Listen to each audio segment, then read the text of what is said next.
Vamos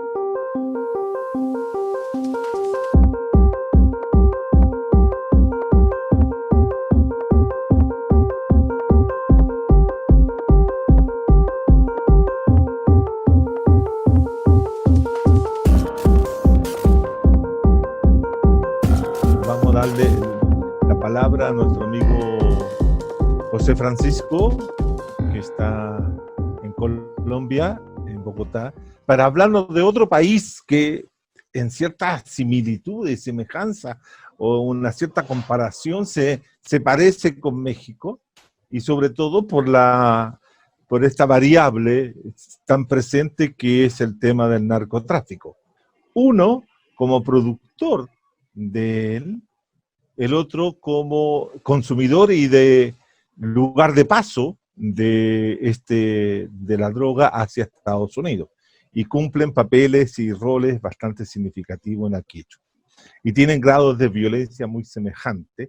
Yo diría que los dos países más violentos de la región son Colombia, México, pero también está en otro plano, El Salvador, que tiene los niveles de mayor criminalidad en toda América Latina.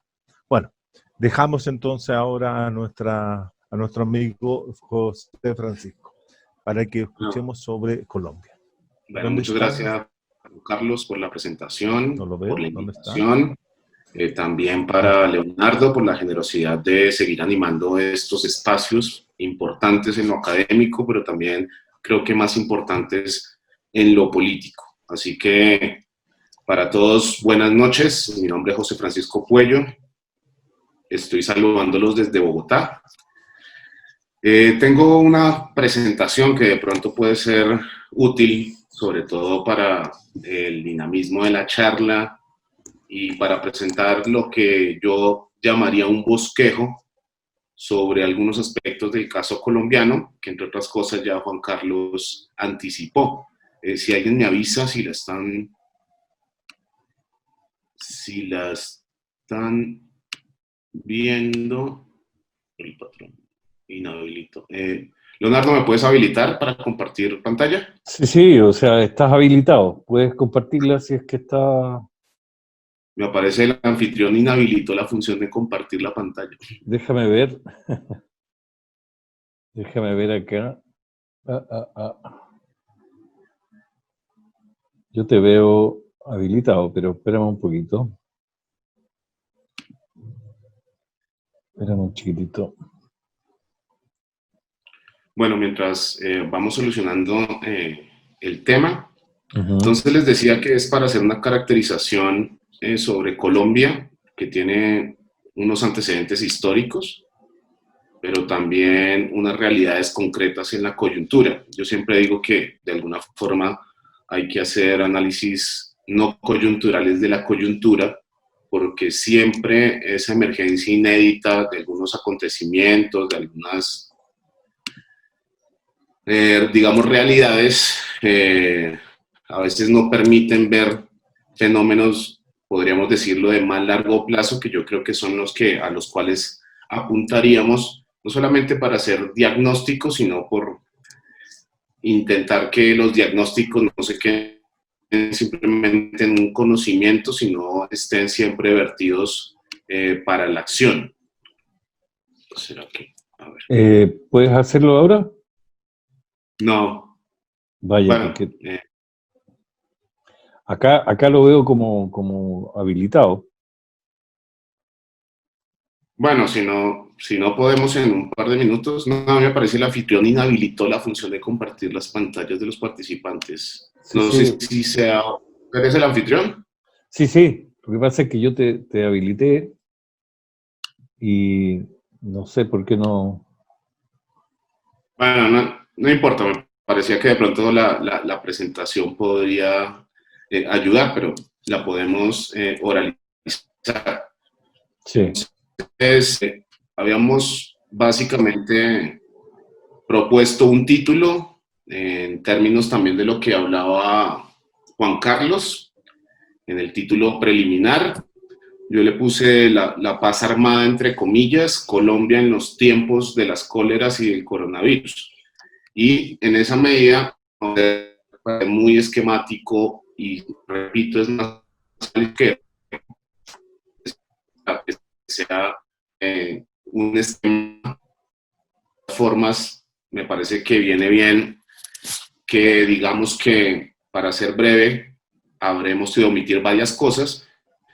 Someter el itinerario básico, que tiene 3 momentos. Un primer momento, al cual yo le llamo antecedentes social históricos de un caso especial, porque me parece que, sin querer entrar en narcisismos, digamos, patriotere de patria, de nación, etcétera, me parece que viene bien explicar varias de las particularidades que desde luego están conectadas con el marco más general de los países latinoamericanos. Ya Juan Carlos subrayaba, por ejemplo, esas similitudes de México, Colombia, y no abstractas, sino en concreto, que nos permiten entender también cuál es la trayectoria específica, este hito que se constituye el acuerdo de paz en Colombia, sobre todo por algo que me parece que es una característica que no se puede olvidar dentro del marco del análisis ni latinoamericano, pero sí de alguna forma también muy especialmente colombiano, que tiene que ver con el problema de la violencia, de las violencias, diría yo, en términos plurales, sociopolíticas, que son estructurales, como todas las violencias en América Latina, pero que de alguna manera también han tenido una manifestación particular. Entonces, el segundo momento es para llegar sobre todo al nivel más coyuntural, más reciente, que tiene que ver con el acuerdo de paz en Colombia, un acuerdo que uno podría decir mantiene un periodo en el cual podemos decir varias cosas entre el 2006 y el 2020, con lo cual estamos acercándonos al 4º año de lo que se ha llamado la construcción del proceso de paz estable y duradera, así se denomina en el acuerdo, pero también bajo una trayectoria muy específica, que no es menos política que esa construcción más social de la problemática de la conflictividad, pero que nos puede también dar claves, ilustrar bastante bien en qué ha consistido esto del proceso de implementación del acuerdo. Y un tercer momento que lo propuse como balances pandémicos, que está asociado sobre todo a, bueno, cómo dentro de esta trayectoria de largo plazo podríamos dar cuenta. Ya apareció. Gracias, Leonardo. Sí, sí. Me dice si la están viendo. Sí, sí. Bueno, entonces decía lo del tercer momento, de los balances pandémicos, donde podemos ver tendencias generales y las particularidades, pero también las singularidades, para no elevar tampoco, no pretendo eso, por eso decía el narcisismo ni histórico ni espacial, a que Colombia es un caso desarticulado. Yo creo que es representativo, y para mí, en términos de la discusión sobre neoliberalismo, siempre lo contrasto con el caso chileno, como un caso no solamente inicial, sino también muy paradigmático, entre otras cosas por la articulación de la violencia sociopolítica. Entonces, en primer lugar, uno diría, bueno, ¿cuál es la especialidad? Y por eso no quise decir excepcionalidad social histórica de Colombia. Yo creo que eso se puede explicar desde muchas maneras, pero me parece que hay 2 elementos muy importantes. El primero, obviamente, lo estamos hablando en un periodo particular de América Latina, pero también global, que es la década de los 60, los 70, en donde se van consolidando una suerte de estrategias de regímenes estatales, de construcción de la sociedad, pero no solamente regionalmente, sino globalmente, en esto que hemos llamado el neoliberalismo o la fase neoliberal del capitalismo, pero en América Latina por la emergencia y el auge de los denominados estados autoritarios, es decir, las estructuras sociales que en alguna oportunidad Ruy Maguro Marini llamó como los regímenes tecnocrático-militares. ¿Qué representó esto? Que es el subsuelo desde el cual yo quisiera explicar la manifestación especial de Colombia, el doble giro hacia el autoritarismo y el neoliberalismo. Algunos lo proponen como autoritarismo en lo político y neoliberalismo en lo económico, pero yo entiendo el neoliberalismo como un proyecto político y, en segundo lugar, como un programa de políticas económicas, sociales y, ante todo, como un proyecto político transnacional que es necesario y es el reflejo de esa integración mundial del capitalismo, entre otras cosas como respuesta a una crisis de carácter global. Entiendo las crisis, más la del 98, 2008, como choques dentro de algo de más larga data. Y ustedes recordarán que la mayoría de países en América Latina, a partir de esa estructura burocrático-autoritaria, tecnomilitar, se expresaron en formas de gobierno y de organización estatal fuertemente autoritarias, que son los golpes de Estado. Creo que todos los compañeros de los demás países no tendría que explicar demasiado esto, desde el punto de vista de lo que significaron el último fase de dictaduras, que son a la vez las más sangrientas, empezando por la de Castelo en Brasil, por supuesto la chilena, Bolivia, Argentina, Uruguay, que es una forma de gobierno bajo la estructura estatal autoritaria, y que posteriormente en los 80 lo que vamos a ver son reversiones dictatoriales, pero sin reversión autoritaria. Es decir, hay una estructura en la cual vamos a derivar democracias con fuertes rezagos autoritarios. Creo que es muy paradigmático el caso de Chile, pero en todo caso lo que llamaría Guillermo O'Donnell las democracias delegativas. No se consolidaron democracias representativas ni democracias participativas, sino democracias con fuertes rezagos autoritarios, que son los que dejan de alguna manera proponer una trayectoria específica. ¿Qué pasa en el caso de Colombia, que lo notó Juan Carlos?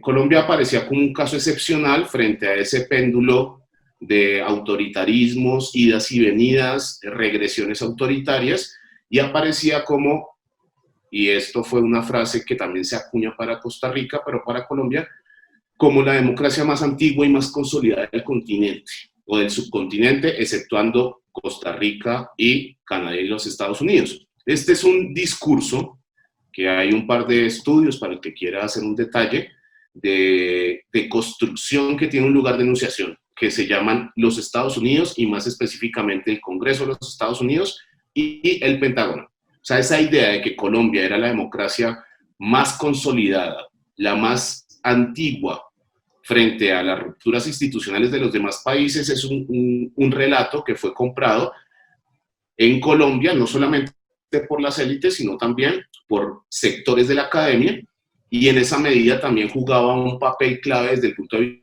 vista del rol geopolítico que es para los Estados Unidos Colombia. Y esto tiene que ver con factores geográficos, geoestratégicos, que más adelante podríamos comentar. ¿Cuál es la realidad un poco de esto? Así como los países tuvieron golpes de Estado, dictaduras cívico-militar eclesiales, y Colombia tuvo apenas una especie de interrupción muy corta en la década de los 50, con un regreso, entre comillas, o un tránsito desde el gobierno autoritario, el régimen colombiano se tiene que caracterizar por un concepto que es muy preciso y que lo caracteriza de esa manera, que viene de la ciencia política, que se llama anocracia. La anocracia para que se entienda, es una mixtura entre democracia y autoritarismo, o para que se entienda mejor, son aquellos regímenes que no son ni dictaduras con elecciones, como en algún momento pasó con Brasil, ni tampoco democracias autoritarias con rezago autoritario, sino un régimen que combina las dos facetas. Y combina las dos facetas por algo que lo dinamiza, que es un conflicto interno, casi siempre vinculado a las condiciones muy latinoamericanas de los conflictos por la tierra, de grandes desigualdades en términos de propiedad, ingresos, etc. Esa es la caracterización que a mí me parece más justa, porque nos acostumbramos a decir que Colombia era como una democracia incompleta, pero en todo caso democracia, y me parece que este es el concepto que más se ajusta de alguna manera a lo que trato de decir.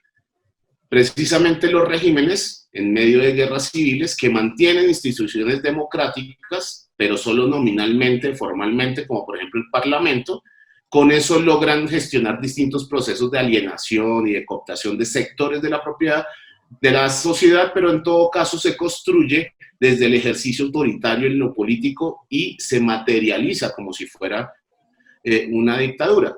¿Cómo se explica esto? Bueno, que se desconoce sistemáticamente la formalidad democrática en perspectiva de las urgencias del orden público que generaría el contexto de conflicto armado interno. Entonces, para que se lleven una idea, Colombia entre 1949 y 1991 duró 30 años. Si ustedes hacen la suma, son 42 años más o menos. Digo 91 porque esa es la nueva constitución, fruto de un acuerdo de paz con determinadas guerrillas, las guerrillas de segunda generación, más guerrillas liberales radicales, no guerrillas ni guevaristas, ni marxistas-leninistas, como la FARC o el ELN, pero en todo caso un pacto del cual surge una nueva constitución, y durante ese tiempo, 42 años, duramos 30 años en estados de excepción, con lo cual, estados de excepción en donde se suspendían derechos civiles, libertades políticas y, desde luego, inexistencia de derechos sociales. En este periodo, pues tenemos una especie de deshonor en las Olimpiadas del Horror, porque todos los desaparecidos, simplemente para dar un dato, de todas las dictaduras latinoamericanas, no alcanzan a sumar el número de desaparecidos que hubo en Colombia en ese periodo. Nosotros tenemos un registro desde las organizaciones que son más o menos 100.000 desaparecidos en ese periodo. Las cifras oficiales del Centro de Memoria Histórica dicen que son 76.000. De solo desapariciones, obviamente con un saldo en medio de todo este conflicto, de un desplazamiento interno forzado de 6 millones de personas, el segundo más alto del mundo después de Sudán, con una suerte de muertes a causa del conflicto armado, que obviamente si se compara con otros casos mucho más intensos como el de Guatemala o el de El Salvador, pero en todo caso con una cifra de letalidad inmensa, que es lo que nos explica precisamente esta caracterización de Colombia como una anocracia, que en todo caso aparecía como el punto de partida de cuando llegamos hacia la segunda década de este siglo a esto que se llamó el Acuerdo Final de Paz Estable y Duradera en Colombia. ¿Cuál era la idea del acuerdo? Dos elementos, diría yo. Primero, en este acuerdo, y creo que esto lo digo también para relajar imaginarios, la guerrilla no llega derrotada militarmente a la mesa. Creo que lo que sucede es más bien un equilibrio inestable en términos militares, pero también políticos, que lo quiero ilustrar con algo que es una imagen, una metáfora de precisamente un asesor de los Estados Unidos del manual de contrainsurgencia, que desde los 70 planteó lo siguiente, dijo, miren, esto del conflicto de guerra de guerrillas es como si tuviéramos un león enjaulado y unas avispas que lo pican. Ni el león mata a las avispas, ni las avispas al león. Con lo cual hay que transformar de alguna manera o no simplemente concentrarnos en la derrota militar por toda una serie de cuestiones que por ahí las podemos profundizar más adelante, pero que reflejan buena parte de esto del equilibrio inestable o como un empate estratégico, si quieren ustedes, claro, con una guerrilla debilitada a partir del Plan Colombia, pero que en todo caso no quiero que se entienda tampoco que no es, por lo menos mi análisis, que la guerrilla llega debilitada o llega derrotada. En todo caso llega con un tipo de legitimidad en ciertos sectores, llega con un tipo de fuerza militar, etc. Pero en todo caso, el punto de inicio, ¿cuál era? Bueno, que el acuerdo de paz podía generar una transición desde el gobierno autoritario, con el reconocimiento del autoritarismo en lo social, en lo cultural, en lo económico, de la crisis humanitaria que generó el conflicto, con uno de los actores, por lo tanto era una paz incompleta, pero de pronto era la posibilidad de entrar a una paz completa con otro actor que es el Ejército de Liberación Nacional, que hoy está, digamos, seguramente la fuerza, hasta que en proyección no lo alcance la FARC de la nueva Marcatalia, pero en todo caso con un actor que tenía una fuerza relativa, menor que el de la FARC, pero una fuerza relativa sobre todo en términos de lo que ellos se autoproclaman como guerrilla societal, es decir, hombre de arma más toda una serie de respaldos desde el punto de vista de procesos sociales. Entonces, es un punto un hito histórico, lo pondría yo como una estructura de oportunidad para la terminación del conflicto armado, es decir, la guerra, pero no de la conflictividad.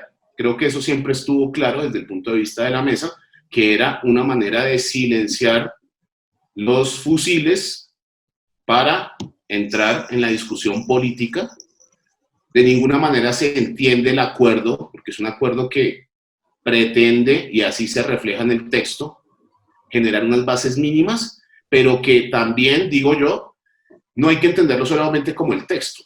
También esas bases mínimas, y siendo un acuerdo minimalista, podía generar condiciones y un potencial transformador para procesos de democratización. Entonces creo que estos dos elementos son importantes, porque en todo caso no era de golpe entrar, digamos, como una especie de democracia representativa participativa, sino ir transitando. Y uno de estos elementos también proponía cómo es que de alguna forma se iba a construir la paz en el mediano y largo plazo, y de inmediato todo el acuerdo se tenía que traducir a una serie de sistemas de políticas públicas. Esto me parece importante porque en Colombia históricamente no ha habido políticas públicas. Claro, le dicen políticas públicas, pero en sentido estricto ha habido más bien medidas aisladas, tímidas en términos de políticas públicas, desde el punto de vista sobre todo de aquellas políticas que nosotros llamamos políticas sociales. Con lo cual el acuerdo lo que traía era un esquema que también en términos de la historia de Colombia, desde el punto de vista de políticas públicas, generaba cualitativamente otro espacio desde el punto de vista de lo que trataba el acuerdo. Un primer punto de reforma rural integral, que es, digamos, el problema, no el único, pero sí el problema que articula a los demás. Un segundo punto que tenía que ver con la democratización política, la participación política en un caso en donde ha habido una serie de genocidios. No es un sistema pluralista, sino más bien concentrado desde el punto de vista de la forma delegativa y de las cuestiones, podríamos decirlo, autoritarias en lo político, y de ahí en adelante inclusive un punto desde el punto de vista del fin del conflicto, de la solución del problema que estábamos hablando, del uso de cultivos, de la solución de los cultivos de uso ilícito, particularmente coca, hoja de coca, que no es lo mismo que cocaína, hoja de coca y amapola, y en adelante también una construcción bastante bien compleja, que hasta el punto que se ha reconocido que el acuerdo de paz en Colombia es un acuerdo único por su complejidad, integralidad. Fíjense que todos estos temas que tenían que ver con lo rural, con la participación política, con el fin del conflicto, con la transición en términos de justicia, que incluía un componente también de verdad, no repetición, sobre la verdad del conflicto, que anticipaba también esto que podríamos llamar los juicios a las juntas militares, pero también a terceros que apoyaron el conflicto, incluyendo los Estados Unidos. Se fue acompasando de alguna manera también por algo que me parece muy importante, que todos estos temas estaban atravesados por lo que el texto llama enfoques transversales. Un enfoque transversal territorial, entendiendo que no era posible la paz que se autoproclamaba estable y duradera, sino había una paz territorial, o sea, los territorios, que es lo que podríamos llamar, acá se llama territorios, a lo que podríamos decir en países centralistas son las regiones, en Chile, las provincias, pero en todo caso por la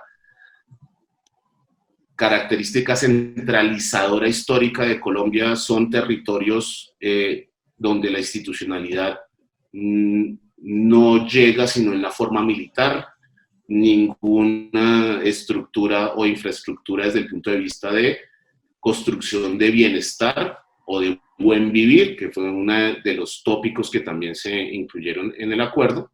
Entonces, el componente territorial, y quería subrayarlo porque más adelante enseguida me referiré a eso, era algo transversal a todos los puntos.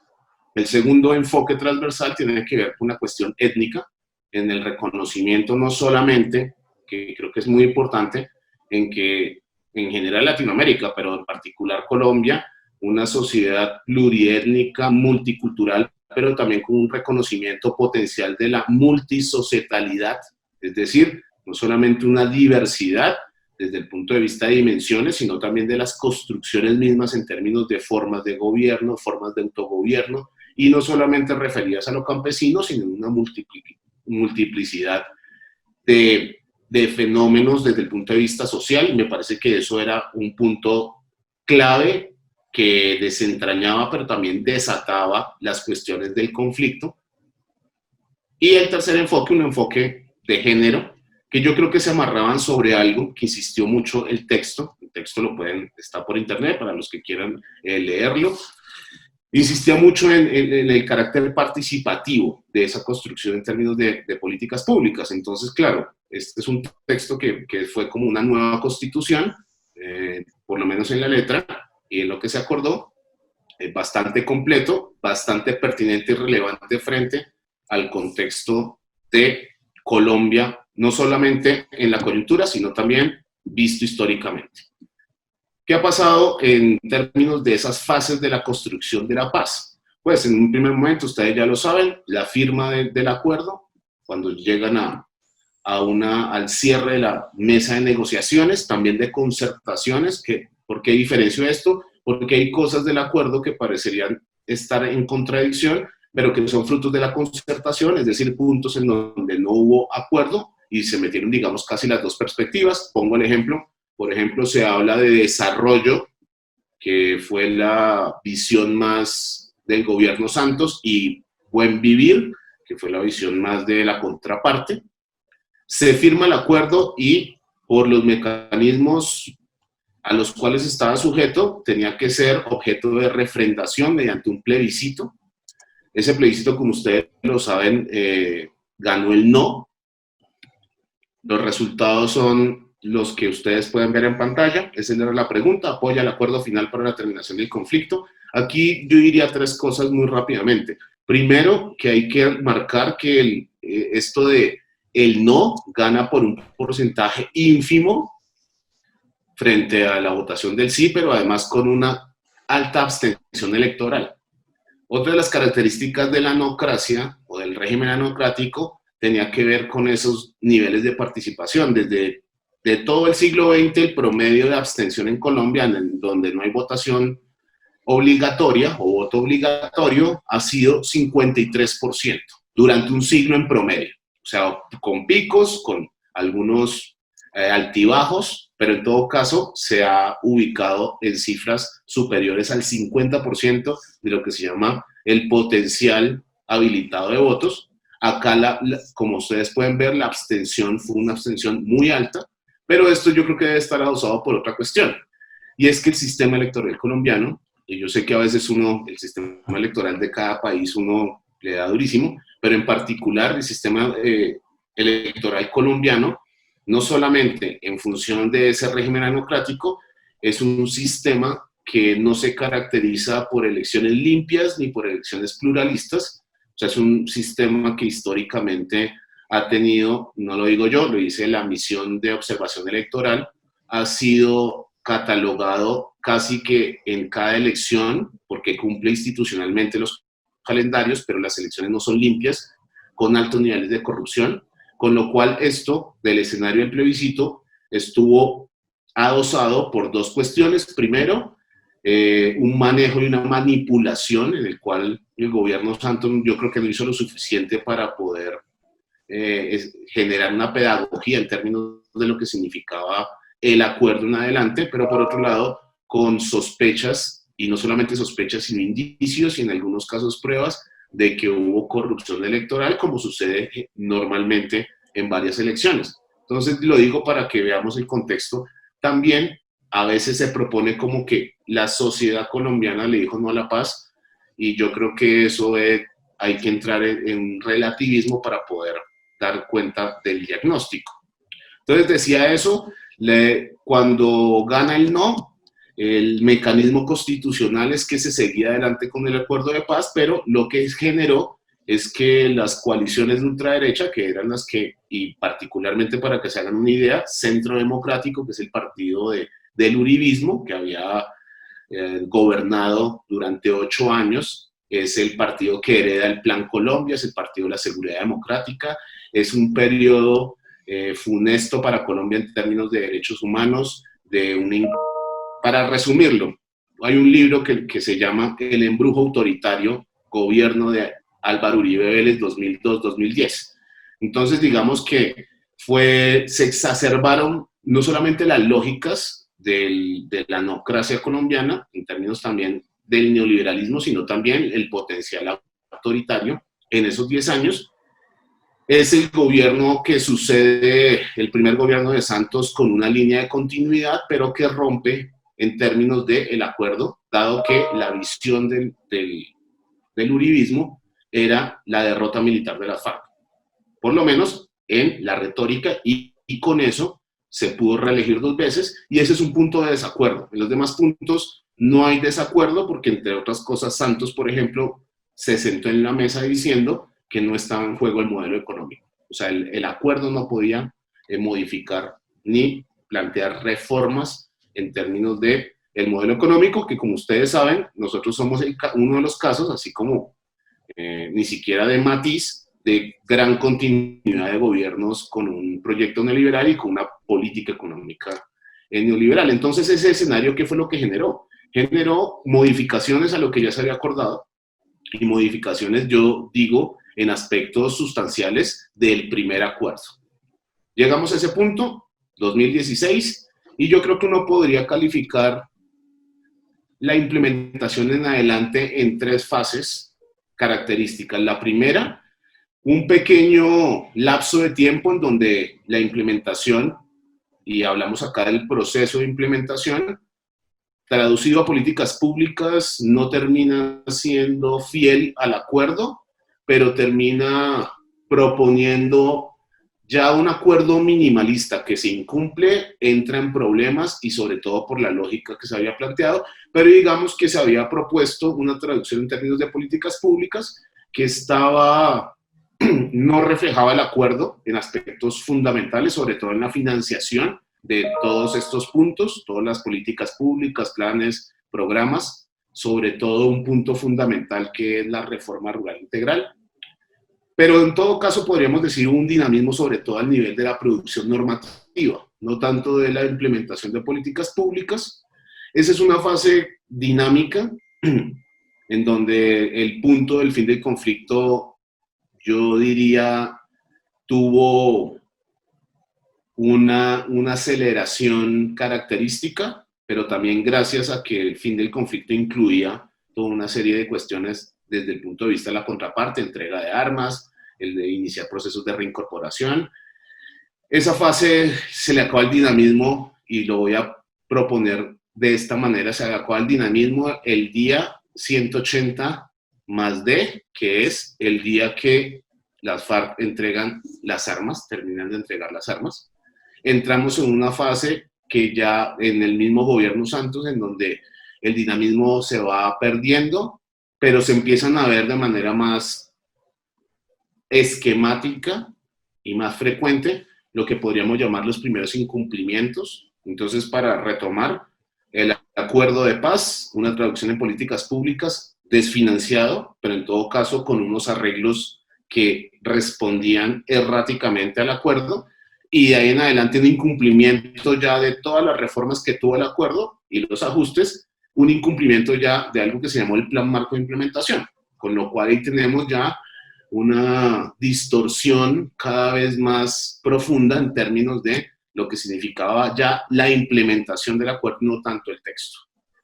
Y la tercera fase tiene que ver con varios acontecimientos, pero creo que el clave para entenderlo tiene que ver con la llegada de un nuevo gobierno. Este plan de políticas públicas va hasta el 2030, el programa que respondería al acuerdo, en un gobierno que llega precisamente con la fuerza, también la manipulación, pero en todo caso el contexto de una polarización frente al acuerdo de paz, porque en todo caso se proponía el acuerdo de paz como una especie de acuerdo para las FARC, cuando si uno analiza, y se han hecho estudios respecto a eso, los puntos que se refieren a las FARC no pasan del 3 o 4% de todas las disposiciones, es decir, un acuerdo sobre los problemas nacionales, históricos y presentes, pero en todo caso que llega, es un gobierno que tiene una particularidad, que es Duque.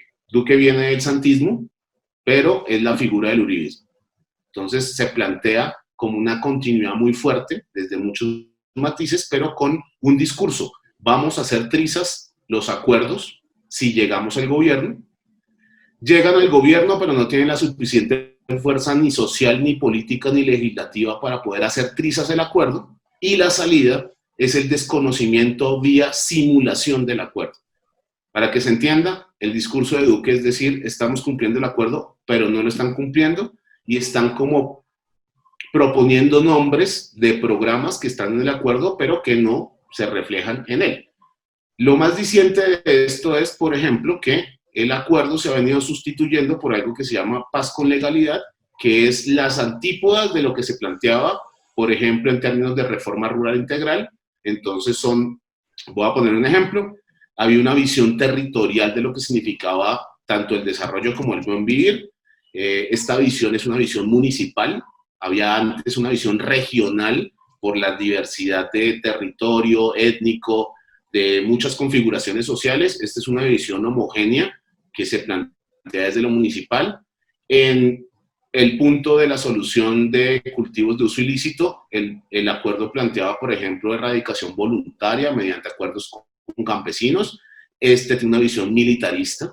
Entonces lo que se ha hecho es poner esta política que se llama paz con legalidad y tiene el nombre de paz, y se dice que se está cumpliendo el acuerdo. Eso es muy fuerte, sobre todo en la retórica internacional, en donde muchos de los elementos fundamentales se proponen como si se estuviera cumpliendo y avanzando en el acuerdo. Acá lo que vemos es que se mantienen los incumplimientos, se profundizan, pero sobre todo esta tesis de la simulación es la que permite entender precisamente la promesa incumplida en términos del proyecto uribista de hacer trizas los acuerdos, pero no tienen la fuerza política ni social para hacerlo, y se recurre a esto de la simulación, que es lo que nosotros hemos caracterizado como el camino hacia la perfidia estatal y gubernamental del acuerdo final, también bajo el entendido que no es una cuestión solamente del gobierno nacional. Por ejemplo, el gobierno de Bogotá, de Claudia López, se acogió a la política de paz con legalidad en lo que atañe a Bogotá en términos de lo que se llaman acá los programas de desarrollo por enfoque territorial, los de Bogotá, de zonas de Bogotá, aledañas, y se acogió de alguna manera a esto que es prácticamente un incumplimiento, pero si ustedes ven el discurso de Bogotá es, nosotros estamos cumpliendo con los acuerdos. Entonces hay un discurso que va por un lado, la acción por el otro, que siempre la palabra va por un lado y la acción no estrictamente coincide, pero acá la brecha es insalvable. Y el tercer momento tiene que ver con un balance, simplemente para hacer un bosquejo de lo que ha venido pasando en la pandemia. Yo creo que uno lo podría decir, en primer lugar, con una profundización autoritaria en todos los niveles, inclusive en algo muy peligroso, que es una combinación de política punitiva con política social. Se está combinando elementos de lo punitivo y lo social, o las políticas sociales, para decirlo de manera coloquial, no quiero caricaturizar, pero casi que la política social en determinados territorios la hacen los militares, y además con un enfoque punitivo, con lo cual esto ha afectado la vida, digamos, de lo territorial de un país que no está de ninguna manera en los mejores niveles de sistemas de salud. Acá la salud y la educación son privatizados a niveles escandalosos, pero en todo caso esa profundización autoritaria del choque viral también ha atentado contra la implementación. Entonces, en medio de una excepcionalidad de la emergencia económica y social, se ha utilizado para seguir desconociendo, y de manera un poco, yo diría, más directa, o si quieren ustedes moralmente más cínica, desde el punto de vista de descomponer el acuerdo, aprovechando que de alguna manera se han distorsionado los balances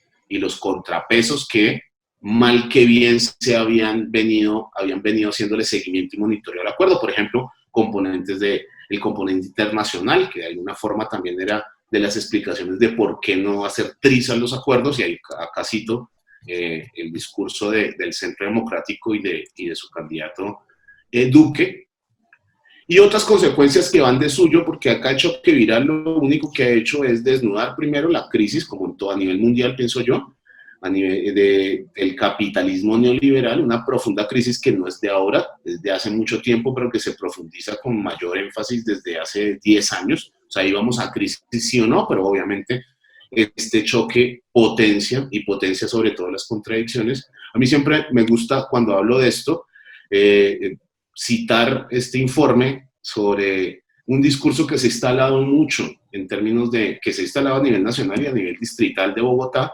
con que esto nos cogió por sorpresa.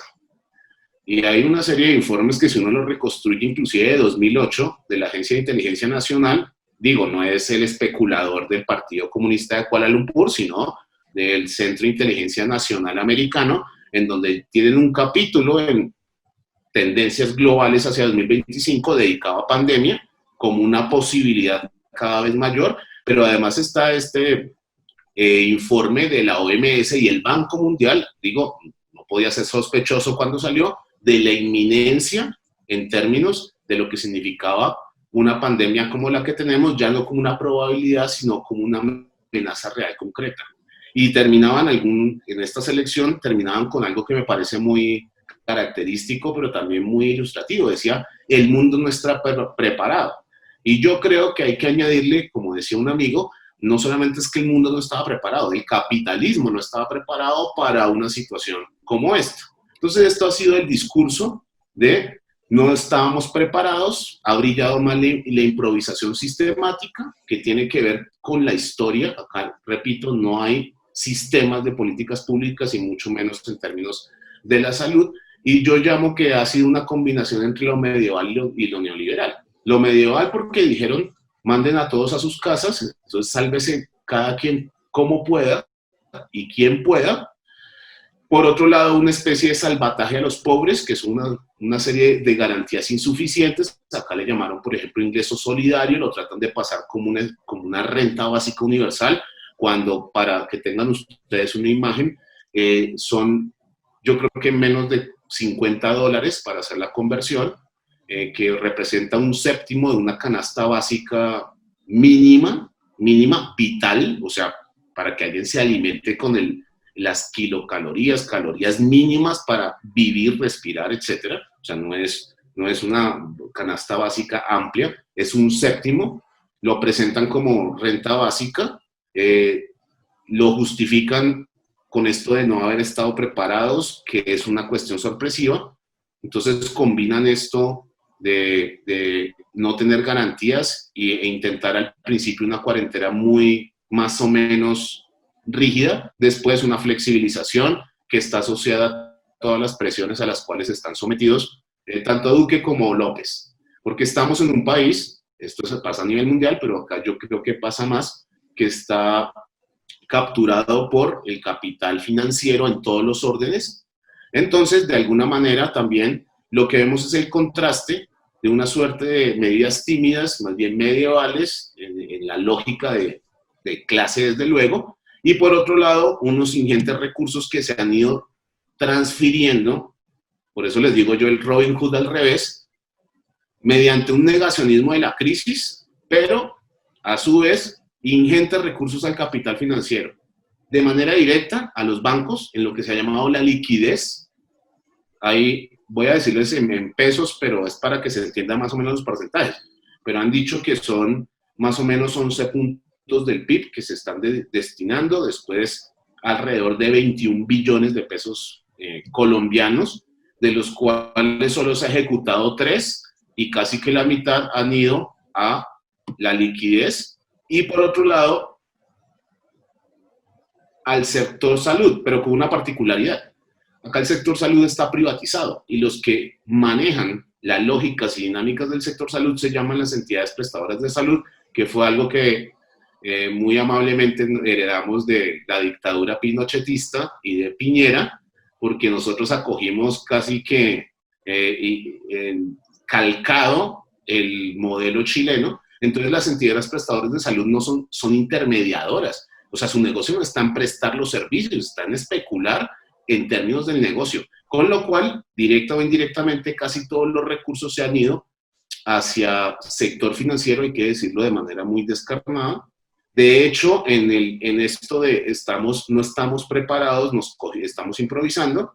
Les voy a poner un ejemplo. En estos meses en los cuales ya estaba la pandemia realmente existiendo en Colombia, solo se han incrementado las unidades de cuidados intensivos en Colombia a nivel nacional en menos del 8% y a nivel Bogotá alrededor del 11%. Pero ese 11% no lo crean que acá hay 100.000 camas. Ese 11% se tiene que sacar a partir de 700 camas, 800 camas para una población de aproximadamente 8 millones, 9 millones, y Bogotá es el territorio más preparado. O sea, los territorios, digamos, hay departamentos, o como le dicen en Argentina, Diego, las provincias, hay provincias que no tienen hospitales de primer nivel. O sea, son hospitales que tienen una UCI, 2 UCIs, hablando no de municipios, de departamentos. Entonces la situación es bastante sombría desde ese punto de vista, y 2 elementos que quisiera simplemente añadir para terminar. Esto también, además de la profundización autoritaria, tiene una manifestación que está asociada precisamente a que en el incumplimiento del acuerdo sostenido no ha cambiado muchas de las dinámicas, más allá del desarme de las FARC y de la creación de un partido político al cual le han puesto muchas trabas, y eso se ha reflejado en las internas del partido, pero también en su limitada actuación de construcción de partido nuevo en el escenario electoral colombiano. Pero acá la expresión ha sido la progresiva militarización desde el Estado. O sea, acá la gestión de la pandemia, y hablo de lo nacional y de lo local, y de otras ciudades como Medellín, en donde se propuso que era la llegada de partidos alternativos. Yo creo que ese análisis es equivocado antes y después de las elecciones.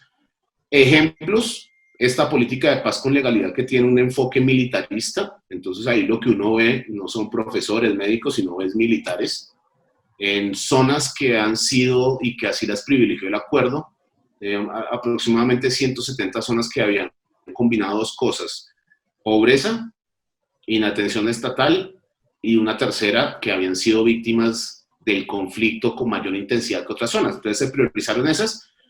Casualmente esas son las zonas en donde va a llegar la intervención de los consultores de los Estados Unidos con esto de la brigada, que ustedes ya conocen. Muy peligrosamente varias zonas están en la frontera con Venezuela.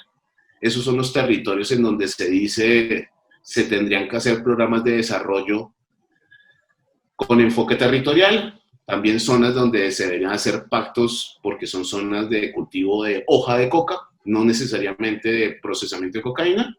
Se van a juxtaponer, potenciando y profundizando ya de por sí un marco que se ha venido creando desde el conflicto, en el cual hay participación no solamente del Estado, sino de un eje de construcción del Estado colombiano, que es el paramilitarismo.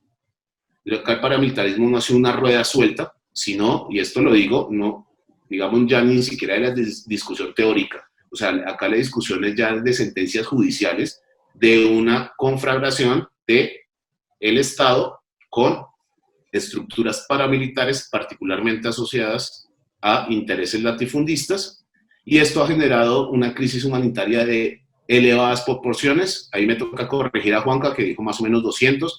Desde el 2016, noviembre, hasta hace una semana, los asesinatos de líderes y lideresas sociales son 442. De excombatientes, es decir, de los que entregaron las armas y se comprometieron a una reincorporación a la vida civil, 214. Si lo sumamos, casi que llegamos a 700. Pero además con una particularidad: todos responden a un patrón, y es que están asociados al contexto de la implementación. Por ejemplo, los líderes y lideresas son líderes y lideresas que están en la lucha también de la implementación, porque sea participativo la reforma rural integral, porque se haga cumplimiento de los enfoques territoriales, la participación comunitaria, muchos de ellos asociados también a cultivos de uso ilícito. Es decir, no son el patrón. A partir de investigaciones de las organizaciones sociales y de universidades, hay un patrón, no es que de alguna manera es una violencia ciega, y en esto los actores, desde luego, paramilitares, en otros momentos estatales y en otros momentos en una alianza paramilitarismo-Estado, que es la historia de Colombia, sobre todo desde 1994. Yo creo que esto responde buena parte también a la imagen de lo que es Duque, sus apoyos en términos políticos, y de todo el contexto que está atravesado por el fenómeno del narcotráfico, que no es una actividad más en Colombia. La sociedad, pero sobre todo la institucionalidad estatal, está atravesada en lógicas de narcotráfico. Dos ejemplos que no quiero caricaturizar con eso, pero para que se ilustren.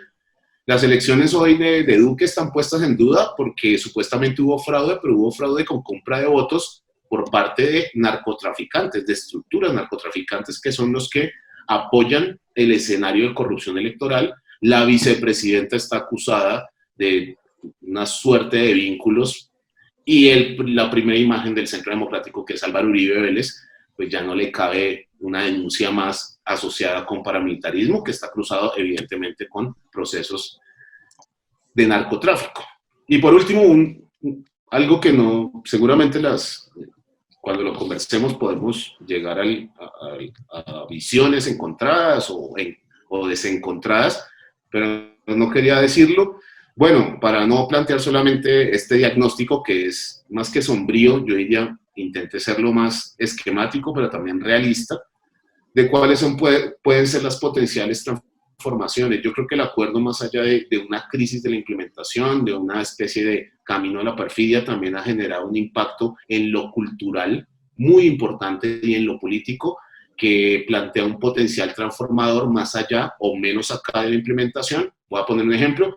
Hace 20 años la cultura política del país era el triunfo de Uribe, si uno quiere expresarlo en esa medida, de bueno, esto lo acabamos militarmente y hoy hay grandes apoyos en términos del cumplimiento de los acuerdos de paz y todo lo que genera reactivación de varias preferencias, de proyectos políticos aunados en sus diferencias, pero de todas maneras que yo diría, y se expresó mucho en las manifestaciones que ustedes conocen, a las que aludió Juan Carlos, a dos referentes de las manifestaciones, desde luego un escenario contencioso que tenía por un lado una interpretación del neoliberalismo más allá de las políticas económicas, o sea, como algo más de la sociedad, de un modelo de sociedad, no tanto un modelo de economía, que me parece que es interesante porque de alguna manera no se había visto con tanta unidad y sobre todo en términos de esas manifestaciones, por lo menos en la historia reciente, y el otro una defensa del acuerdo. Entonces me parece que ya se ha vuelto un punto de referencia y ese es un impacto más allá del texto, más allá de la implementación. Y por otro lado, yo diría que en todo caso hay que decirlo que las alternativas las veo más en lo social y en lo popular, justo en términos de la coyuntura COVID, y no tanto, y por lo menos en el corto plazo, no logran traducirse ni sintetizarse en algo que no es la teleología del movimiento político, pero que sí es un instrumento necesario, que es lo electoral. No veo cómo hay un puente entre esas manifestaciones contenciosas, etcétera, y como un instrumento, no instrumentalización, pero sí un instrumento que pueda servir como puente. En todo caso, sí me atrevo a hacer un pronóstico. No hago predicciones, pero el pronóstico, si me lo preguntan hoy, es que progresivamente se ha desnudado también y la ultraderecha que se había posicionado, sobre todo con Duque, ha entrado en una etapa de descrédito. Para mí, Duque no va a ser capaz de volver a ganar las elecciones. Y en todo caso hay una consolidación de una derecha neoliberal que tiene menos vínculos con el paramilitarismo, seguramente no, pero una derecha más bien que agrupa algunos sectores más en el sentido que nos comentaba José, neodesarrollista, es decir, con una fuerte continuidad del neoliberalismo con algo de discurso desarrollista, y desafortunadamente una izquierda que está dispersa, y yo la llamo fundida y confundida, porque no logra de alguna forma canalizar buena parte del ambiente que les venía comentando, por lo menos en términos de la disputa electoral. Creo que entonces el escenario va a ser la disputa en la calle, va a ser la disputa en términos de empujar precisamente las alternativas, pero desde los dispositivos electorales y particularmente las alianzas, se está consolidando algo que a mí me parece muy peligroso, que es la utilización de la administración de Bogotá para catapultar a un personaje que se llama Sergio Fajardo, que es el centro profundo, porque es la bisagra, precisamente, entre el uribismo sin Uribe, que es lo que se está consolidando, pero una derrota a Uribe. Creo que se ha personalizado mucho esa disputa por medio del gobierno de Duque. Entonces yo creo que va a haber una derrota de Uribe, pero no una derrota del uribismo, desafortunadamente. Muchas gracias. Eso es lo que quería compartir con ustedes. Muchas gracias, profesor. Teníamos una consulta, pero ¿quién iba a consultar? Pero antes de... ¿Sí? Por favor... Sí, tiene la... Que te entregue la palabra a los demás. Tengo el Sí. micrófono abierto. Están... Bueno, sí. Lo que pasa es que hay una sola pregunta, profesor, que la hizo Oscar, sí, pero antes, Vega, que lo que pasa es que se tuvo que retirar. Entonces se la hago yo. Por mientras, la pregunta que tenemos, ¿sí? ¿Va a decir algo o hago la pregunta? Bueno, yo lo que quería es... sí, que creo... No, espérate, deja hacer como una especie de síntesis de la exposición de José. En primer lugar, yo considero que la exposición que ha hecho José es impecable.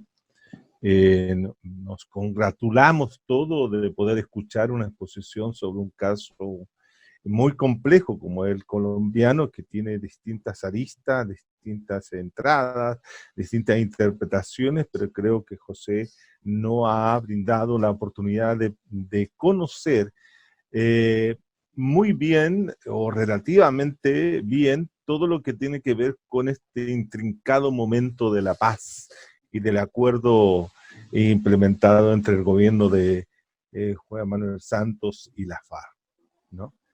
Creo que también es interesante el punto de vista de que nos señala de que la FARC no era un movimiento político derrotado, no era un movimiento que llegaba por razones de sobrevivencia política, como muchas veces se planteó y se ha planteado en determinados análisis de que una forma de poder salvar el prestigio político de la guerrilla era justamente llegar a un acuerdo de paz y entrar en un proceso de conversión de movimiento guerrillero a partido político para mantenerse como tal, ¿no?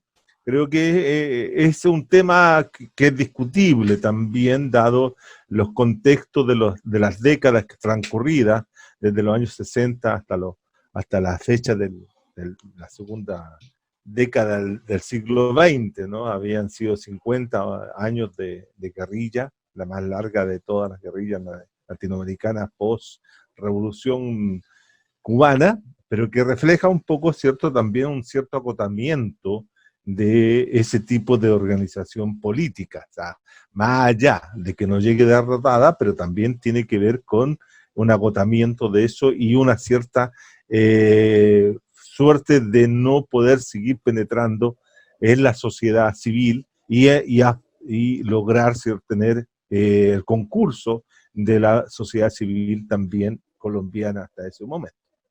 Dicho esto, creo que la implementación, como dice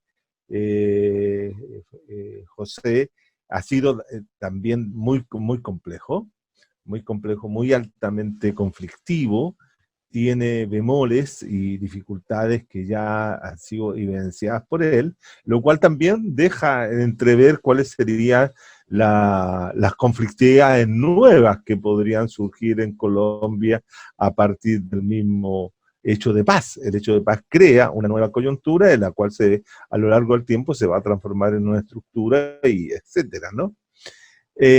Los elementos que también nos presenta José, que nos hace también pensar cómo las soluciones para enfrentar la pandemia, saliendo un poco de la paz, la pandemia tiene que ver con estructuras muy específicas de las sociedades latinoamericanas y de la sociedad y de los tipos de neoliberalismo que se construyeron en América Latina.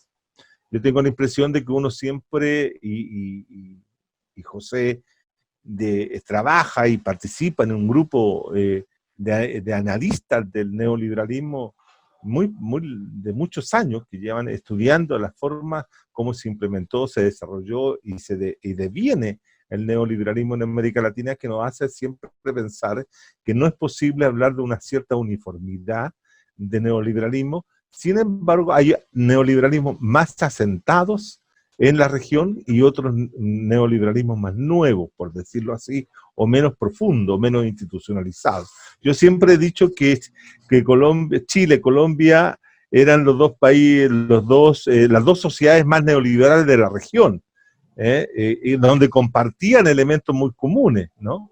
Y de manera entonces que la dificultad que tienen las dos sociedades para poder salir del neoliberalismo o para poder plantearse resistencias mayores al neoliberalismo tiene que ver con esta conformación de una cultura neoliberal a nivel del hacer y el quehacer y la praxis de los sujetos propiamente tal en la región. Y creo que eso también está muy presente allí en Colombia. De manera entonces que la problemática de Colombia se cruza con este asunto de la paz, se cruza con este tema de la implementación y su cumplimiento, y por supuesto de las conflictividades que genera el neoliberalismo, pero de un neoliberalismo donde se busca corregir el neoliberalismo más que superarlo. Son cosas bien interesantes, ¿no? No es que las movilizaciones de los colombianos en octubre y noviembre, tú tal vez, José, me puedes corregir, pero es mi hipótesis, de que es más bien para exigir mejor funcionamiento de los mercados, de una serie de situaciones que se viven en Colombia, como también se viven en sociedades como las chilenas. De manera entonces que ahí hay puntos que uno quisiera visualizar. Me interesa fundamentalmente, José, si te puedes referir a al gobierno de Bogotá y especialmente de Claudia López, porque Claudia López es un referente en América Latina y para muchas mujeres de la diversidad sexual, de los planteamientos, ¿cierto?, del reconocimiento, de la no discriminación, etcétera, en un discurso muy, muy liberal en su momento en esa materia, y hoy día, ¿cierto?, la vemos ligada a los sectores y haciendo alianza con el gobierno más conservador, que es el de Duque, que representa ya, como tú lo dijiste, a Uribe. Por eso me gustaría que pudieras profundizar qué pasó con doña Claudia, que cuando yo la conocí y tuve la oportunidad de estar en Bogotá con ella en una reunión, era una mujer que pintaba así de un progresismo muy, muy potente. ¿Qué trama hay detrás de esa conversión negativa, por decirlo así, de Claudia cuando llega al poder? Eso. Gracias, profesor. José Francisco, antes de que tomes la palabra, yo te quisiera compartir que se tuvo que retirar Oscar Vega, y él hizo una pregunta, fue el único, porque fue muy completa tu exposición. Él dice, textual, te la leo: con la desaparición de la FARC, los paracos tienen vía despejada para sus operaciones, o el Estado tiene estrategia política para su desarticulación. Eso. Por favor, cuéntanos. ¿Los demás se cansaron quedaron impresionados con o quedaron con muy abrumados? Y muy abrumados.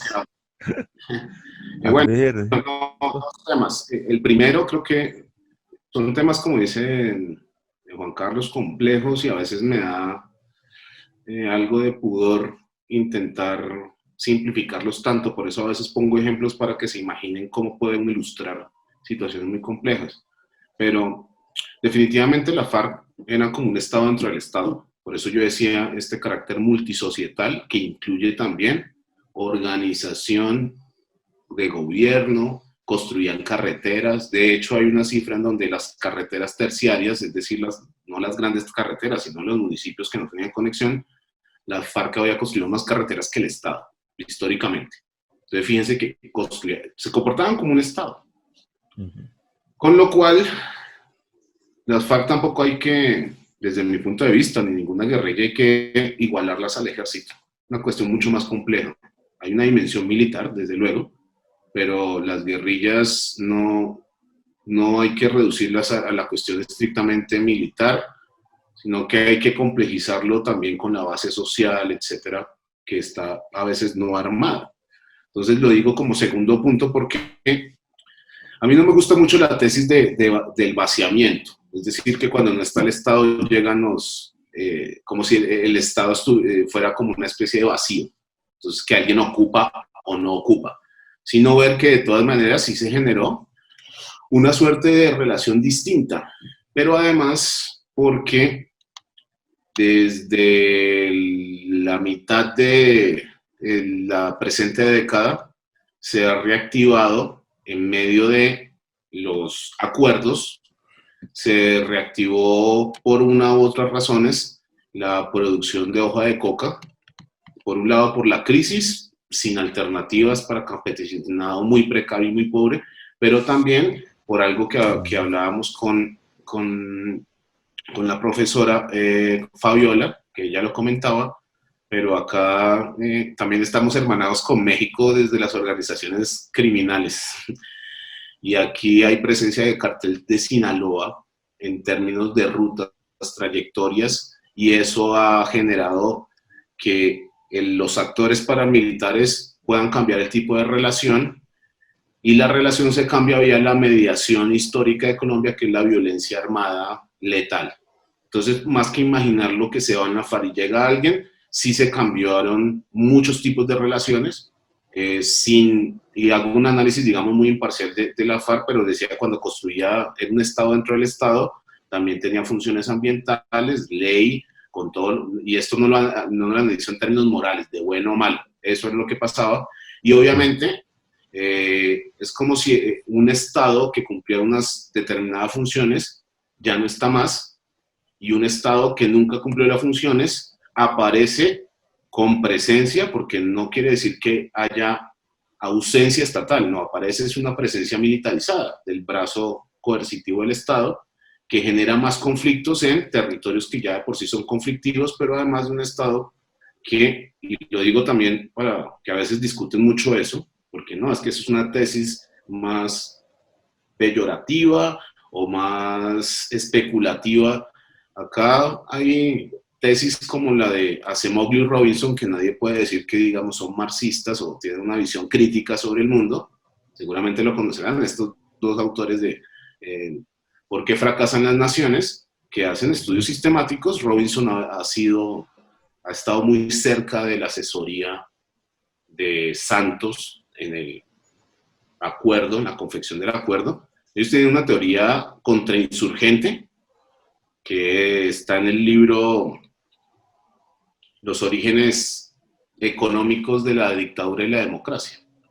Y es una teoría contrainsurgente, y han hecho, a partir de esa teoría contrainsurgente, han mostrado, inclusive intelectuales que no son de Colombia, pues la asociación en todos los niveles del Estado con el paramilitarismo en Colombia como una forma particular de acumulación por desposesión o acumulación originaria o de lógica de acumulación de capital en Colombia, en general, para no entrar en detalles. Entonces yo creo que más que pensar de que se fueron y entonces ya entra otro actor, es que se cambiaron las relaciones, y unas relaciones que se empiezan a reconstruir por la mediación violenta y no por otra cosa. El acuerdo es lo que pretendía, porque hay unas cláusulas en términos del acuerdo final en donde cosas que le comentaba esto a un amigo alemán y le parecían como extrañas, como cósmicas, de por qué tienen que meter una cláusula prohibiendo el paramilitarismo, si se supone que es algo ilegal, que es algo reprochable desde el punto de vista político, moral, ético, pero acá en Colombia toca. Y ahí había un compromiso de desestructurar las estructuras paramilitares. Pero, entre otras cosas, porque eso está atravesado por un potente negocio de mucha plata, pero además también de control social, porque esto del narcotráfico no solamente es control de territorios, es control también social y político. Me parece que, para resumirlo en algo, el esquema de lógica política en Colombia es que hay poderes regionales, la nación es una ficción, como decía el Estado aparente y la nación aparente, como decía René Zabaleta Mercado. Y acá el Estado real y el país real es regional, y esos poderes regionales son los que nutren en una alianza, desde luego desde la corrupción política, etcétera, lo nacional, la formalidad institucional, con lo cual desestructurar acá el paramilitarismo en buena parte significaría para la clase política que está enraizada en esa problemática casi que hacerse un harakiri. Entonces, por esa vía, creo que eso queda en el acuerdo, y el reflejo de esto es que pues esto ya es un genocidio que además cada vez se potencia. O sea, acá no es que los asesinatos a líderes, excombatientes, se lleguen a una meseta o empiecen a disminuir, sino que cada vez van en aumento. Yo creo que ese es el mejor reflejo para que se entienda una cosa que es desde luego mucho más compleja. Y la segunda, que tiene que ver con Claudia López. Sí, es cierto que en muchos temas Claudia López tiene un discurso, a mí no me gusta la palabra progresista, yo ahí sí estoy con el Che cuando le preguntaron qué opinaba de los gobiernos progresistas en Face the Nation, en el 60 y pico, y él dijo que esa palabra era muy ambigua y no respondió. Pero tiene, llamémoslo progresista en determinados temas, desde luego, desde el punto de vista de diversidad sexual. Mucha gente la promocionó mucho en términos de que había ganado en Bogotá, en un país, es cierto, en un país profundamente conservador en lo religioso, en lo cultural.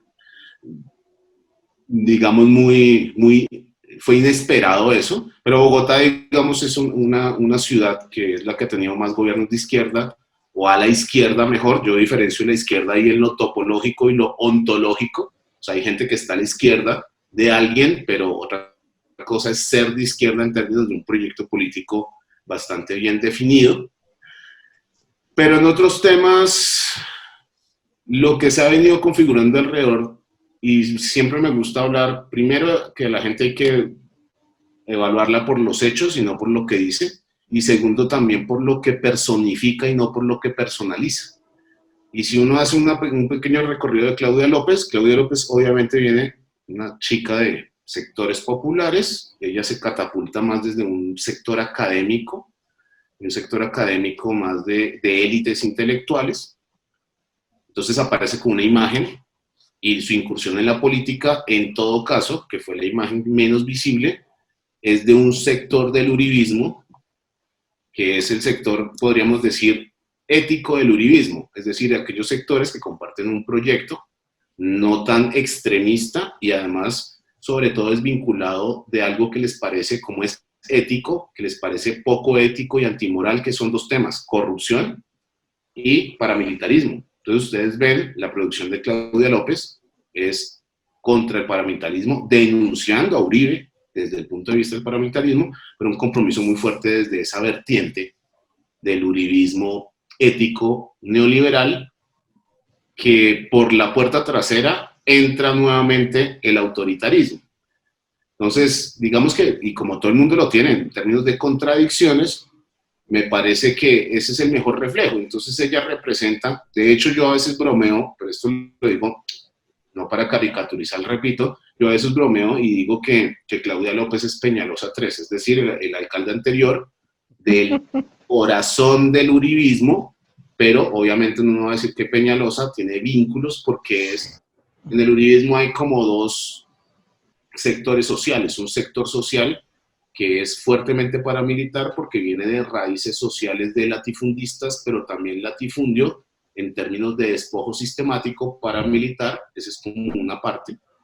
Uribe, o sea, Uribe no es de las familias tradicionales de Colombia, es de un tipo millonario, pero millonario porque el papá fue testaferro de toda una serie de cuestiones. Bueno, ustedes saben que Uribe casi que era un servidor de... Eso es lo que está por lo menos en la controversia judicial de Pablo Escobar en términos del Estado. Bueno, y otra parte que ya son cuestiones como Peñalosa, que es como una especie de Santos. Santos, el abuelo, fue presidente de Colombia. Él estuvo en todos los gobiernos y es la familia Santos. como esa aristocracia, entonces es como una oligarquía ascendente, pero no santa, con una aristocracia descendente, pero que no ha logrado salir del juego de lo político. Es como esa combinación contradictoria. Y Claudia López creo que pertenece más a esa vertiente, y yo creo que sus hechos reflejan precisamente eso.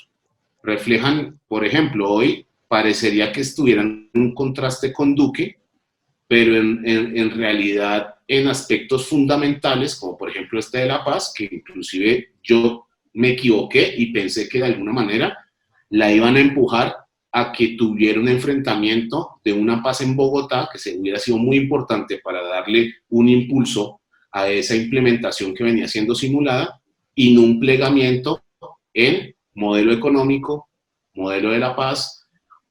En otras cuestiones, obviamente, hay unas diferencias que son grandes, pero yo creo que se diferencian más en la gestión de un mismo proyecto. Por eso yo decía, y con esto termino, que a mí me parecía que este momento coyuntural iba a derrotar a Uribe, pero no al uribismo, que está bastante enraizado, y con un sector, digamos, que va a confluir alrededor de Claudia López, que son Fajardo, otros sectores que vienen del Polo, que es el partido como más a la izquierda, por otro lado, con un contraste muy fuerte con Petro, que digamos es como más el sector más hacia la izquierda.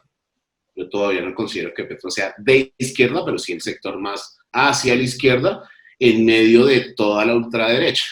Entonces, considero que esto hay que analizarlo en términos ontológicos y también topológicos, porque como decía por ahí un chiste un amigo bastante cruel, pero lo digo no para López, sino en general de esto de lo topológico de la izquierda y de la derecha, pues Hitler estaba a la izquierda de Gengis Khan. Entonces no solamente vale topología, sino ontología para buscar las alternativas.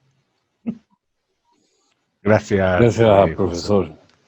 Tenemos las dos últimas preguntas, don profesor. Sí. Está Alicia del Campo y Claudia Echeverría. Tienen la palabra para esta última ronda. Por favor, Alicia.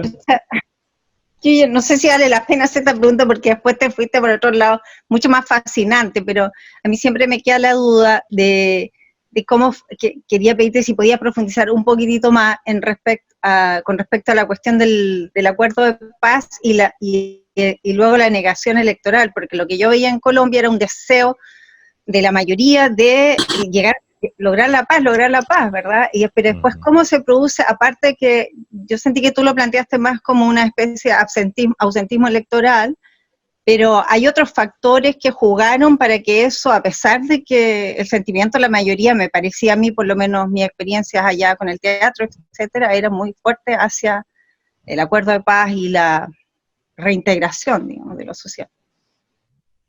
Dale. Gracias. Claudia. Un poco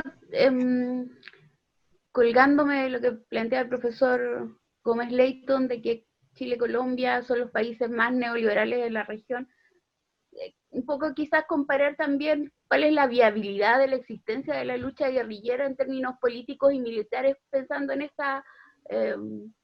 en contextos ultra neoliberales, con fuerte represión. Tú contabas todos los líderes y lideresas que habían sido asesinados, etcétera. Bueno, Chile no tiene cifras tan abundantes en ese sentido, pero también es bien significativo. O sea, post dictadura el asesinato de dirigentes sociales ha sido permanente en todos los gobiernos, sobre todo del mundo mapuche, pero también de otros sectores. Lo que pasa que como que no se da mucha publicidad, por decirlo de alguna manera, pero también ha sido un tema ha existido mucha represión, y también pensando, digamos, lo que pasó en Chile a partir del 18 de octubre, o sea, también hubo una represión extrema, para intentar, digamos, ahogar cualquier foco de levantamiento, no sé, de rebelión. Entonces, ¿cómo ves tú, digamos, a partir de esa experiencia, la viabilidad de la constitución de un grupo con estas características, digamos? Dale, bueno. Gracias, Claudia. Gracias por las preguntas. Primero vamos a dirigir a la Alicia. Sí, el contexto desde luego fue, primero, por eso quería plantearlo en términos de largo plazo, de un nivel de abstención, porque acá se ha construido un sujeto muy problemático en términos de participación política, porque no ha habido participación política. Entonces eso es un sujeto que no hace parte solamente de la coyuntura, sino que, para decírtelo de manera coloquial, bueno, yo para qué voto si igual se roban las elecciones, hacen lo que quieren. Pero entonces la gente, además, mediado por contexto de violencia, terminó en una indiferencia funcional a la despolitización, sobre todo en las últimas décadas, que es bastante, o trae beneficios y favorece sistémicamente sistema político también y régimen socioeconómico.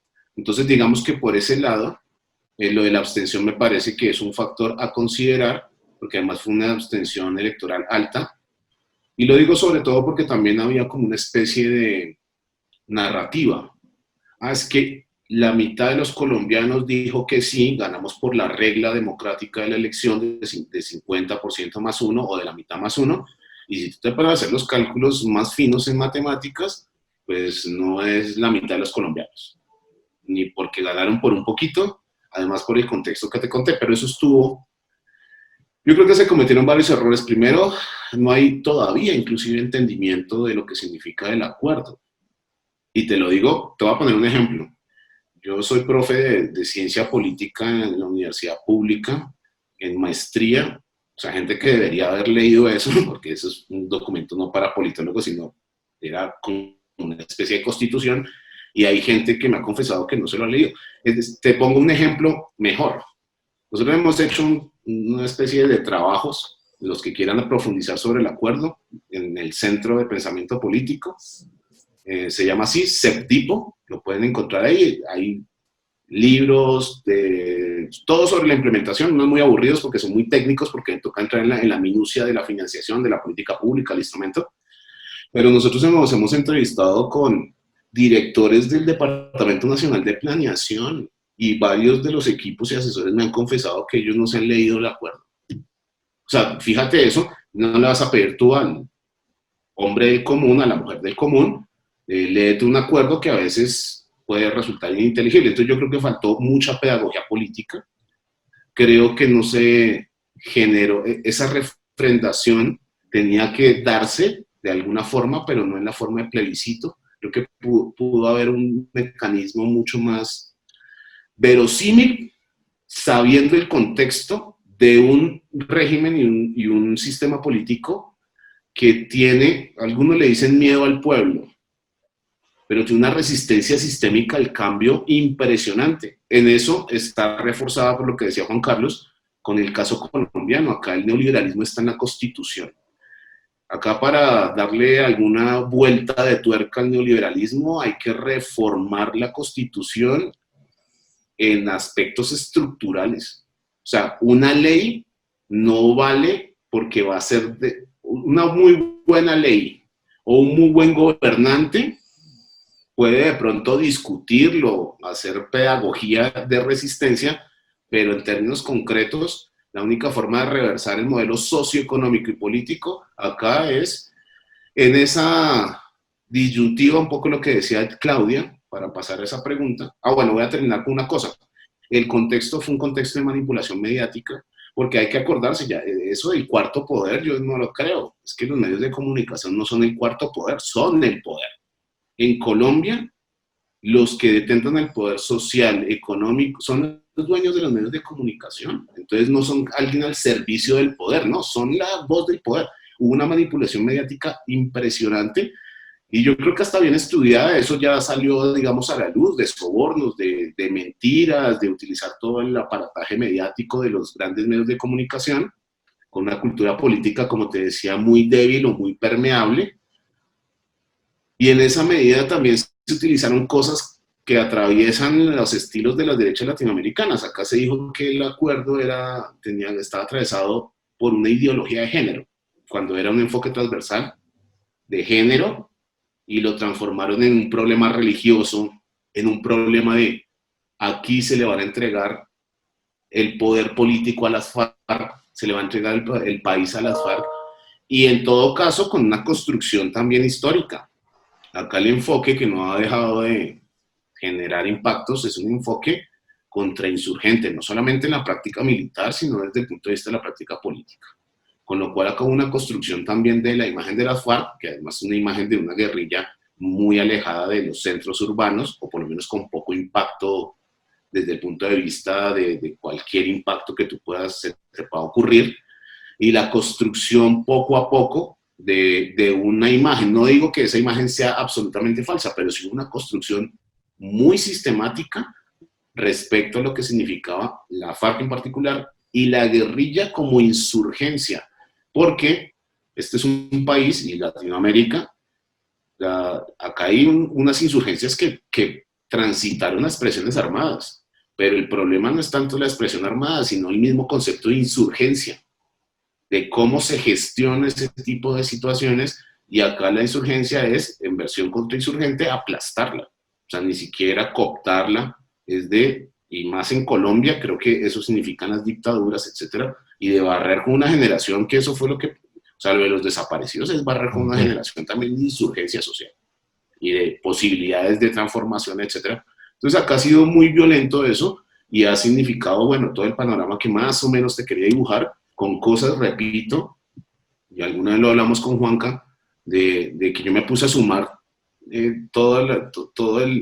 los escenarios de los países, y esto casi que es la suma de todo, en términos de muertos, en términos de hostigamientos, de violaciones a derechos humanos, porque ahí, digamos, solo la cifra de desaparecidos ya es escandalosa, y yo decía, bueno, en Chile, les digo a mis alumnos, es que imagínense que en la Argentina hoy se desapareció un chico y hubo 14 marchas, con el caso de Santiago Maldonado, acá matan uno por día, y ya hay una naturalización, pero eso yo creo que son espacios en los cuales la gente no decidió estar. No es que acá a la gente le importe nada, sino también una construcción de un sujeto social en sectores populares y en sectores de medios, porque no es que seamos una sociedad de ricos y algunos no, una sociedad profundamente desigual.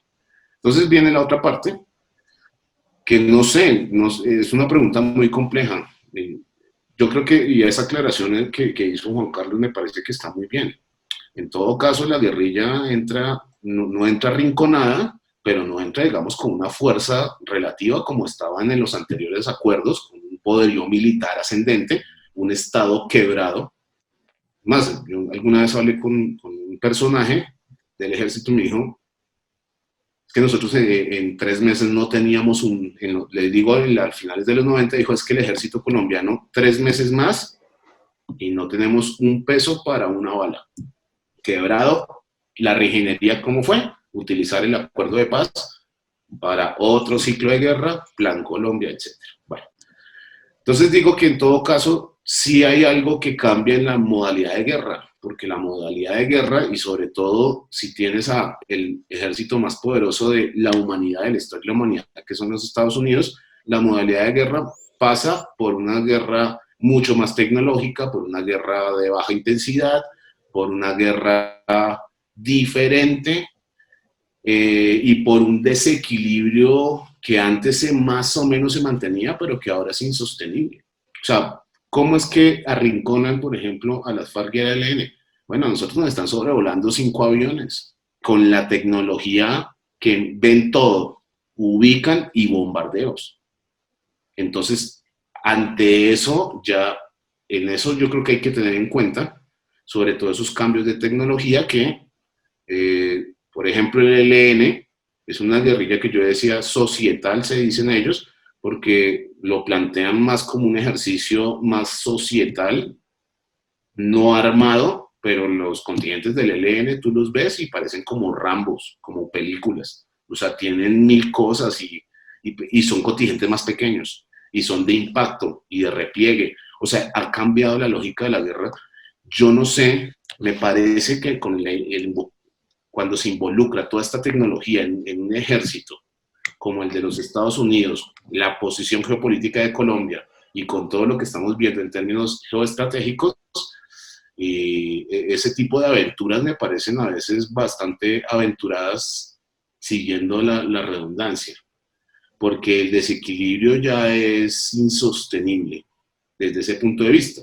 Con lo cual yo pensaría, por eso decía, el escenario más en la calle, el escenario acá, por ejemplo, para revertir buena parte de estas crisis, tiene que ser una unidad social popular que vaya empujando varias cosas, entre ellas que se vaya canalizando más que, acá hay propuestas, por ejemplo, como que reverdecen otra vez algo que no es para imitar, porque no es calco ni copia, como decía Mariátegui, pero acá se está pensando por primera vez en una cosa que se llama instrumento político, o sea, ya no ver el partido político, sino el instrumento político, a ver quién instrumentaliza un plan y un programa básico, supuestamente en esto que llamamos ahora post-pandemia, que acá nos tocó dos post-acuerdo y post-pandemia, a ver si lo unimos y podemos superar buena parte de estos malestares. Y me parece interesante eso nunca se había visto en términos de no pensar en un partido político o solamente en movimiento social que es muy defensivo. Creo que se está poco a poco generando una articulación muy interesante que desafortunadamente en medio del encerramiento ha tenido que recrearse por otras vías y de alguna manera se interrumpió, pero yo creo que va a ser retomada. En la masacre social que está viviendo Colombia en particular, por todas sus condiciones, un poco lo que les quería bosquejar, casi que lleva una lógica de pronóstico, ya me atrevo a predicción, a mí no me gusta hacer predicciones en ciencias sociales, la predicción acaba de ser un estallido social, pero me parece que en algunos sectores se va articulando no como algo espontáneo, sino como algo que se necesita y es organización. Bueno, estamos bastante pasados la hora, sí. Pero ¿me escucha o no? Sí, sí. Estamos pasados la hora, pero hay una última pregunta que de contestarla yo creo que llegaríamos a las 10 de la noche, porque es bien potente la pregunta. Así que, voy a apelar a tu capacidad de síntesis, por favor, José, porque la pregunta la va a hacer Luz Eliana, que la diga ella y tú le das una respuesta por lo menos en 1 o 2 minutos, por favor. Ok. Luz Eliana, por favor. ¿Tienes micrófono? Hola, profesor. Ahí está. Primero agradecerle una excelente exposición. A mí me interesaría que, así muy breve, ¿cuál está siendo, cuál es el rol que está cumpliendo la escuela o la escuela como un espacio de construcción de nuevas subjetividades, de un nuevo imaginario social y político, de un nuevo sujeto ciudadano para otra Colombia? Eso. Te voy a contestar con una cosa que justamente estábamos discutiendo hace unos días y que me llamó la atención porque ya la sabía y la sentía, pero nunca la había reflexionado. Fíjate que hay una generación, pues uno que es profe universitario y alcanza a ver como ese rango de las generaciones que van pasando. Y te lo digo no como una opinión, no como algo que más o menos haya analizado, pues una percepción. Trabajo en 2 universidades públicas, me parece que hay una generación que está descreyendo de la institucionalización de la escuela, que en Colombia viene bien porque es una escuela muy vertical y está generando espacios de autoformación y de una especie de popularizar inclusive los escenarios universitarios y se lo está tomando en serio. Esto que ha venido pasando de las luchas, que tiene un porcentaje de jóvenes digamos, mayúsculo, que jaló, lo que vimos en Colombia antes de la pandemia, lo jaló, fueron los jóvenes universitarios y también de los colegios, algo un poco parecido, no quiero hacer comparaciones imprudentes, pero un poco parecido a lo de Chile, en términos de la descripción, y me parece que están descreyendo de eso, y me parece que está muy bien. Y también se están uniendo profes a mirar una opción más de escuela popular, más allá del referente Freire o no Freire, pero sí desinstitucionalizada, pero que en todo caso genere como puntos de articulación. En la escuela donde yo voy antes no iba nadie que no fuera, empezando porque no le dejan entrar a uno si uno no tiene una tarjeta y que el rayo lo deje entrar a uno, de invitar a sectores de trabajadores, sindicatos. Se ha armado mucho, inclusive hay una resistencia desde la escuela de que no pueden entrar solo los estudiantes, y la gente ha hecho al frente de la escuela los encuentros, y de una forma también le llama la atención. Entonces me parece que hay algo que yo creo que viene por ahí, y es obra y gracia de las nuevas generaciones, que son finalmente la esperanza viviente de todo esto. Gracias por tu síntesis. Y indudablemente que la descreencia sobre las instituciones no es solamente una cuestión que pueda estar afectando a los jóvenes, sino que también a los adultos, que comienzan a desprenderse de la institucionalidad neoliberal que se ha instalado durante tanto tiempo en ambos países, o sea, 45 años, 47 años en Chile y otros 40 y tantos años también en Colombia. Y curiosamente, y un tema que no tocamos, José, que es muy atrayente, yo no lo quise tocar, pero porque si no lo habríamos metido en otra conversa, que Colombia hace una asamblea constituyente articulada, nacida, movida desde los sectores sociales, ciudadanos, para instituir el neoliberalismo. Porque la Constitución Política de 1991 es, de acuerdo a algunas interpretaciones, la Constitución que establece el neoliberalismo en Colombia. Así que por eso creo que es un tema que para nosotros, los chilenos, que aquí estamos todos discutiendo acerca si es importante o no la Asamblea Constituyente y cómo se hace, y cómo se realiza, y cómo se otorgan los elementos centrales de ella, tener presente el caso colombiano es tan potente como tener el caso de otros.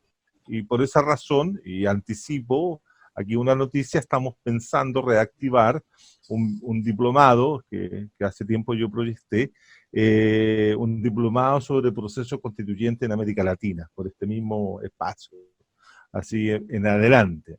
Así que eso, solamente para comentarlo, que Colombia tiene una constitución hecha por asamblea, que en el 91, que establece en su momento, como era leída como la constitución más avanzada en términos de los derechos, tanto ciudadanos, etcétera, para terminar siendo una constitución eminentemente neoliberal. Digo esto, y con esto quiero ir cerrando y agradecer nuevamente a Fabiola Escárzaga su gran exposición sobre México y también la extraordinaria exposición sobre Colombia que nos ha hecho José Francisco. A ambos, muchas gracias por darnos esta oportunidad.